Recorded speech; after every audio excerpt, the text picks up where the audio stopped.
आम्हाला जेव्हा 27 पर्यंतचं कामकाज मिळालं, आज आपण आहोत 20 तारखेला.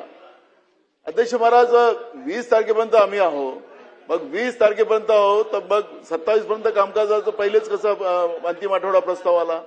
नानाभाऊ, तुम्ही काय करतात? तुम्ही आता आहे ना 26 पर्यंत. तुम्ही बैठकीला उपस्थित राहत नाही. अध्यक्ष म्हणून तुम्ही महाराष्ट्रभर फिरता, ज्या बैठकीत उपस्थित राहायचं तिथे राहत नाही आणि नंतर प्रश्न उपस्थित करता. हे सगळं नीट नानाभाऊ, जे ठरलं त्याप्रमाणेच कामकाज चाललेलं आहे. कुठेही कामकाज वेगळ्या पद्धतीनं चाललेलं नाही.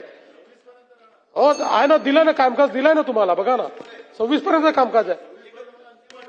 अरे म्हणूनच अंतिम आठवडा प्रस्ताव आधी घ्यायचा ठरला, कारण शेवटचे 2 दिवस हे संविधान गौरव चर्चेचे दिले आपण, आणि म्हणून त्याच्या आधी अंतिम आठवडा प्रस्ताव संपला पाहिजे उत्तरासहित, म्हणून आपण अंतिम आठवडा प्रस्ताव आज घेतलेला आहे.